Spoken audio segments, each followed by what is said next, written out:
اعوذ باللہ من الشیطان الرجیم، بسم اللہ الرحمن الرحیم۔ اللہ تعالیٰ نے ہر انسان کو خوش قسمتی بھی عطا کی ہیں اور انسان کے لیے بہت ساری محرومیت بھی ساتھ ساتھ عطا کیے ہوئے ہیں۔ فراوانی بھی ہے، اللہ دیتا بھی ہے۔ ہم غریب لوگ اس سے دعا مانگتے رہتے ہیں اور پتہ نہیں ہوتا کہ کیا دعا مانگی ہے۔ ایک آدمی دعا اکثر مانگ رہا تھا، فرشتے اس کے پاس سے گزرا۔ اس نے پوچھا کیا مانگ رہے ہو؟ کہا میں دعا مانگ رہا ہوں۔ اس نے کہا دعا مجھے بتا دیجئے، میں تمہاری دعا کو اللہ تک پہنچا دوں گا۔ اس نے ایک ایک کر کے دعائیں گنوانا شروع کر دیے۔ جبرائیل علیہ السلام نے کہا کہ میں سمجھ گیا ہوں بات کیا ہے، میں اللہ سے کہہ دوں گا تیرا بندہ کہہ رہا تھا اپنے علاوہ مجھے سب کچھ دے دے، یہ ہے تمہاری دعا نا؟ تمہیں اللہ نہیں مانگا، اللہ کا دیدار نہیں مانگا، اللہ کے رنگ میں رنگنے کا کوئی دعا نہیں کی۔ تو چلو ٹھیک ہے، میں اللہ کو بتا دوں گا، میں سمجھ گیا ہوں کہ بات کیا ہے، میں اللہ سے کہہ دوں گا تیرا بندہ کہہ رہا تھا کہ آپ کے علاوہ مجھے سب کچھ دے دیں، یہ ہے بس تمہاری دعا، اس کے علاوہ تم کچھ مانگ نہیں رہے تھے۔ اللہ ہے، اللہ دولت دے گا، اللہ مرتبہ دے گا، لیکن ممکن ہے کہ دولت والے کا نام فرعون ہو۔ بات ایمان کی ہے، اگر ایمان ہو تو گھر سے بے گھر ہونے والا شخص پیغمبر بھی ہو سکتا ہے۔ یہ سب اللہ کے کام ہیں۔ آپ یہ نہیں کہہ سکتے کہ کس کے ساتھ اللہ ناراض ہے اور اس وجہ سے وہ شخص غریب ہے۔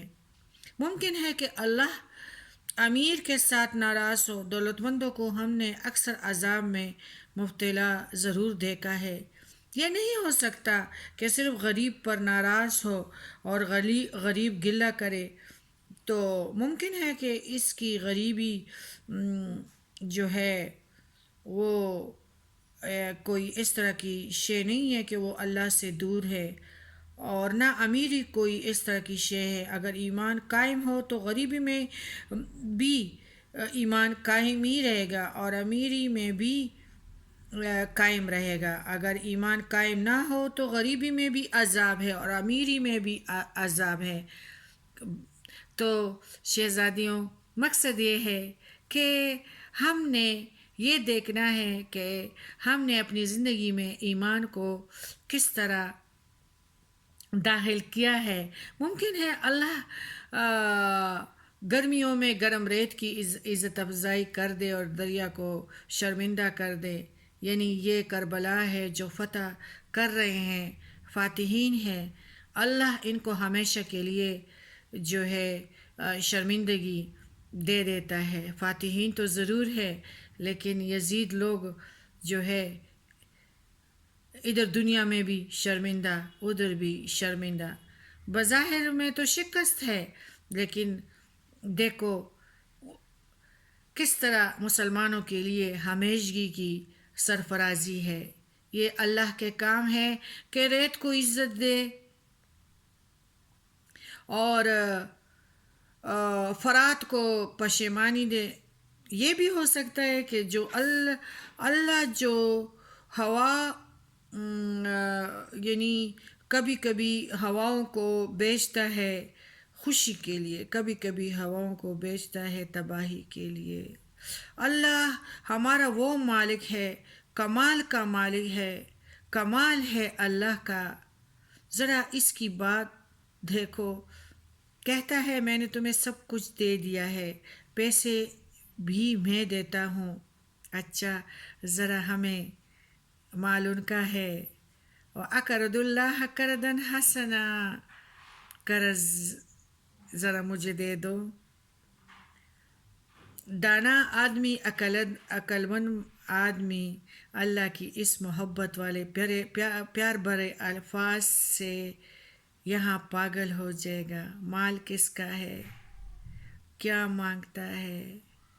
وَأَقْرِضُوا اللَّهَ قَرْضًا حَسَنًا، قرض حسنہ تو ذرا مجھے دو۔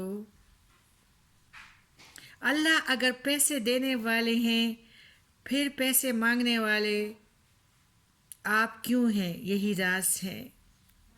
جب اللہ مانگے تو اس کی راہ میں پیسہ ضرور دینا چاہیے، یہ بھی ہماری عبادت ہے۔ اگر آپ کو پیسہ دے تو لینا آپ کی عبادت ہے، اس لیے اللہ کے بارے میں ختمی بات کہنا بہت مشکل ہے۔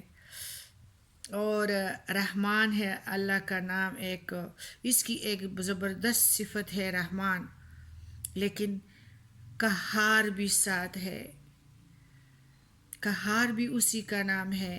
ایک ہی ذات کے دو صفات رحمان اور قہار دونوں حق ہے۔ قہار بھی اس ذات کی صفت ہے، اور ہم دیکھتے ہیں کہ وہ کتنا رحم کرنے والا ہے، ستم کرے تب بھی کرم ہے۔ بہت سارے لوگ قرآن کی طرف آ جاتے ہیں، ان کو بے پناہ دولت مل جاتی ہے، صحیح طرح سے مومن بن جاتا ہے، اور بہت سارے مشکلات سے گزرا ہوا اور بہت آزمائشوں سے گزرا ہوا اس پر کرم ہی ہو جاتا ہے۔ بات سارے تعلق کی ہے، جب کرم ہو جائے تو وہی آزمائشوں سے، ہزاروں مشکلات سے گزرا ہوا جب اللہ سے جڑ گیا، تعلق ہی قائم ہو گیا، تو یہ سب سے بڑا کرم اسے مل گیا۔ ہاں، اس کو یعنی بہت کچھ مل گیا، حقیقت سے آشنا ہو گیا۔ تو یہ ساری باتیں ہیں۔ اللہ تعالیٰ ہمیں غم سے بچائے، اور ہماری محفل، ہماری دوستیاں، ہمارے سارے کے سارے اور کام، اور یہ ہمارے جو خوشیاں اور غم سب جو ہو اللہ اور پیارے نبی کے دستور کے مطابق ہو۔